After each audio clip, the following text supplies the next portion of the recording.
Hi students, welcome to our academy. Group 4க்கு படிக்க ஆரம்பிக்கிறவங்க புதிதாக படிக்க ஆரம்பிக்கக்கூடிய மாணவர்களுக்கான ஒரு வீடியோ ஆகும்.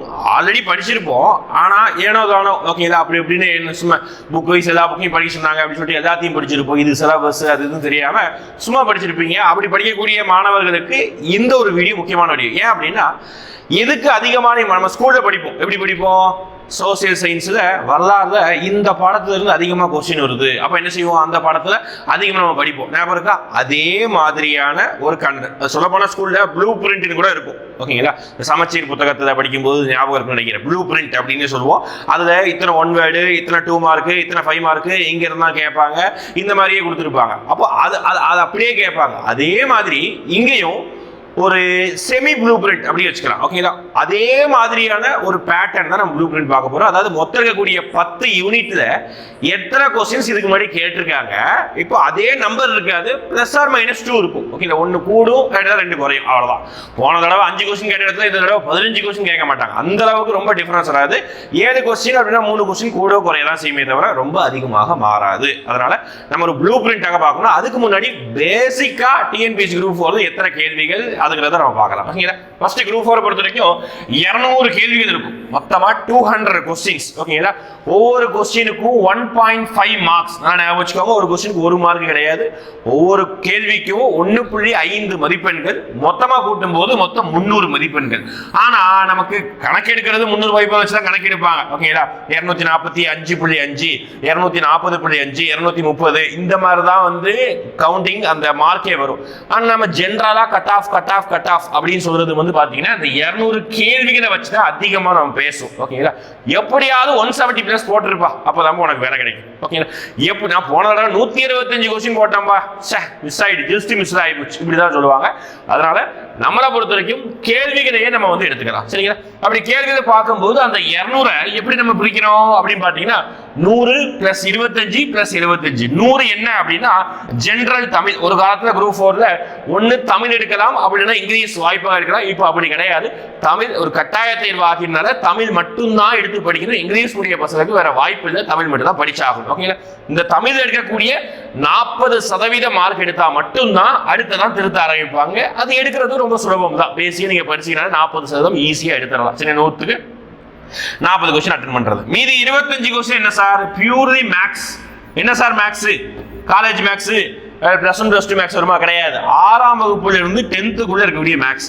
மீதி இந்த 75 கொஸ்டின்ஸுமே என்ன அப்படின்னு பாத்தீங்கன்னா மொத்தம் 1ல இருந்து ஒரு 9 யூனிட். ஓகேங்களா, 1ல இருந்து ஒரு 9 யூனிட்ஸ் இருக்கு. இந்த 9 யூனிட்ஸும் சேர்ந்ததுதான் பாத்துக்கிட்டீங்கன்னா இந்த 75 யூனிட். இப்போ அந்த 9 யூனிட்ஸ்ல ப்ரீவியஸா என்னென்ன கொஸ்டின் எல்லாம் கேட்டாங்க, எத்தனை அந்த யூனிட்ல எவ்வளவு கொஸ்டின் கேட்டாங்க, அதுதான் நம்ம இப்போ அடுத்த டாபிக்கை நம்ம பார்க்க போறோம். ஓகேங்களா, இப்போ பார்க்கலாமா?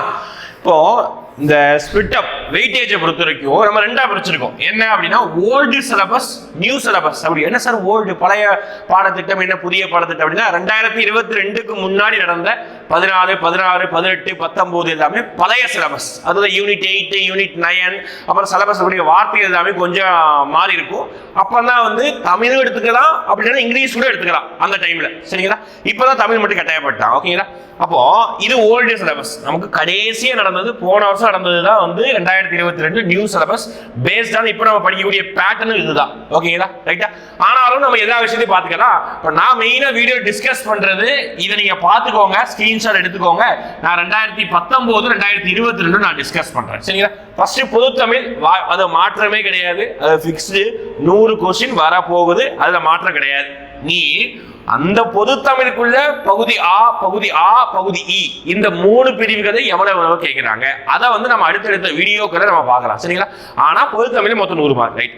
அடுத்து யூனிட் 1 என்ன சார், அதுல அறிவியல், இயற்பியலை, வேதியியல் நான் தனியா பிரிச்சிருக்கேன், உயிரியலை தனியா பிரிச்சிருக்கேன்.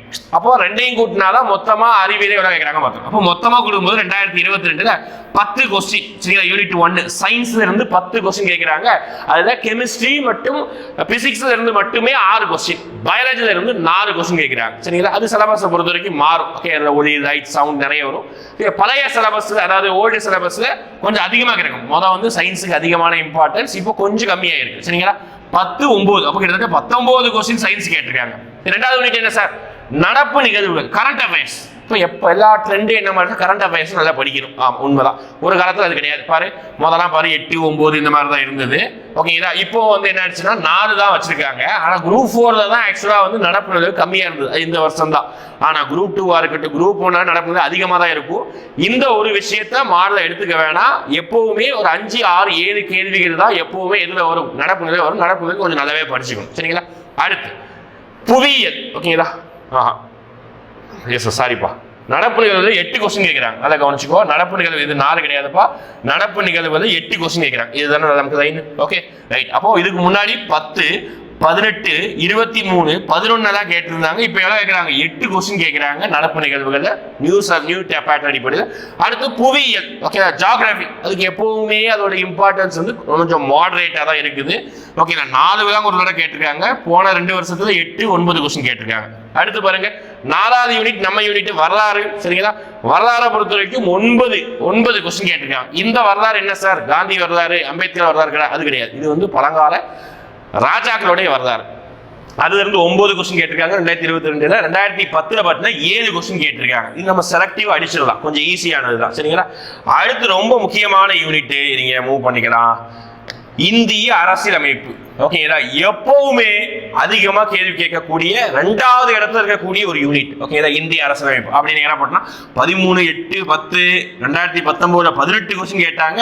2022 12 கொஸ்டின். அதாவது எந்த யூனிட்ல டபுள் டிஜிட் 2 இலக்க எண்கள் 2 இலக்க கொஸ்டின்ஸ் வந்து கேட்டிருக்காங்க. நல்லா பார்த்து வச்சுக்கோங்க. 2 யூனிட் தான் கேட்டிருப்பாங்க. சொல்றேன். ஒன்னு வந்து பாலிட்டியை நீ தரவா படிக்கணும். அப்போ நான் தமிழே சொல்லியிருந்தேன், எந்த யூனிட்டுக்கு அதிக முக்கியத்துவம் கொடுக்கணும், எந்த யூனிட்டை படிக்கவே வேணாம். ஓகேங்களா? ஒரு சில யூனிட்டை படிக்கவே வேணாம் மீன்ஸ் அது நீ தேவையில்லைன்னா ஸ்கிப் பண்ணிக்கலாம். அது நான் கட்டாயம் ஸ்கிப் பண்ணணும்னு சொல்ல வரல. சரிங்களா? இந்த யூனிட்டை நீ ஸ்கிப் பண்ணவே கூடாது. வேற வழியே இதை படிச்சிடணும். 12 கொஸ்டின் யோசிப்பார். ஓகேங்களா? படிக்கிறதுக்கும் நல்லா இருக்கும். ஈஸியாக கொஸ்டின் அடிச்சுக்கலாம் பாலிட்டியை பொறுத்த வரைக்கும். அடுத்து பொருளாதாரம், எக்கனாமிக்ஸ் கிட்டத்தட்ட அது நடப்பு நிகழ்வுகளோட சம்பந்தமானதுனால அது கொஞ்சம் ரொம்ப வந்து பிலோ மாடரேட்டர் தான் இருக்கும். சரிங்களா? பாருங்க 6, 9, 8, 6 போன வருஷம் ஒரு 4 கொஸ்டின் தான் கேட்டிருக்காங்க. ஓகேங்களா? பொருளாதாரம். அடுத்து ஐயனம், இந்திய தேசிய இயக்கம்.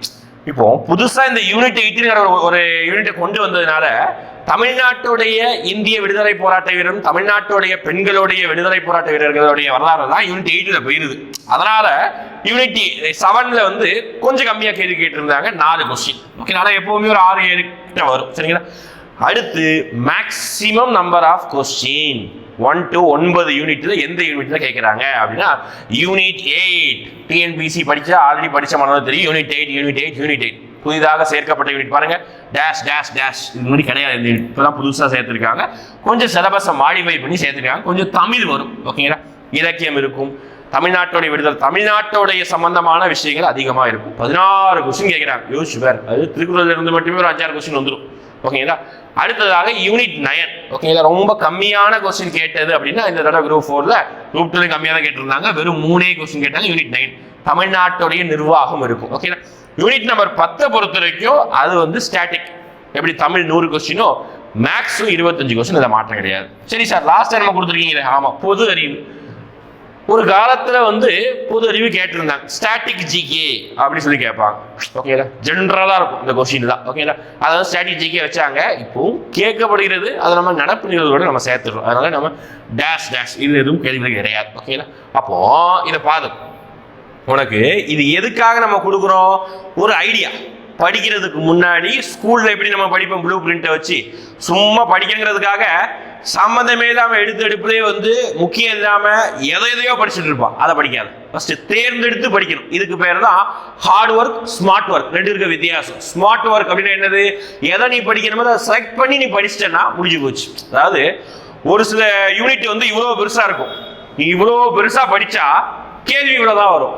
ஓகேங்களா? ஒரு சில யூனிட்ல நீ படிக்க வேண்டியது இவ்வளவுதான், ஆனா கேள்விகள் இவ்வளவு வரும். புரியுதா? இதுதான். அப்போ இவ்வளோ படிச்சு இவ்வளோ மார்க் எடுக்கிறது விஷயம் கிடையாது. ஸ்மார்ட்டா சிந்திச்சு இவ்வளவு ஆண்டு படிச்சு நம்ம அதுக்கேற்ற மாதிரி நம்ம மார்க் எடுத்துட்டோம்னா சுலபமா இந்த தேர்வு வந்து ஈஸியா வின் பண்ணலாம். ஓகேங்களா? ஏன் இந்த தேர்வோடைய குவாலிஃபிகேஷன் வெறும் 10th தான். அப்போ யோசிச்சு 10ஆம் கிளாஸ் படிக்கிறவனுக்கு என்ன அறிவு இருக்கும்? நீ 10ஆம் கிளாஸ் பாஸ் ஆயிருக்க, 12ஆம் கிளாஸ் பாஸ் ஆயிருக்க, டிப்ளமோ படிச்சிருப்ப, ஏன் இன்ஜினியரிங் படிச்சிருப்ப, பெரிய பட்ட படிப்பெல்லாம் படிச்சிருப்ப. அப்போ 10ஆம் கிளாஸ் படிப்பதற்குரிய மைண்ட் செட்டில் நீ படிக்கணும். ஓவர் திங்கிங் எடுத்துக்கிறாது. என்ன இருக்கோ அதை படிச்சுட்டு வேலையை முடிட்டு நம்ம வேலையை வாங்கிட்டு நம்ம கிளம்பிடணும். ஓகேங்களா? அதனால அடுத்து வரக்கூடிய வாரங்கள்ல நல்ல இந்த தேர்வுக்காக ப்ரிப்பேர் ஆகிறதுக்காக பயன்படுத்திக்கோங்க. உங்களுக்கு ஏற்ற மாதிரி அடுத்தடுத்து குரூப் 4 படிப்பதற்கு முன்னாடி ஆல்ரெடி படிச்சவங்க என்னெல்லாம் செய்யணுமோ அடுத்தடுத்து வீடியோ குரூப் போடுறோம். கண்டினியூவா ஃபாலோ பண்ணிட்டே இருக்கேன். ஓகேங்களா? தேங்க்யூ.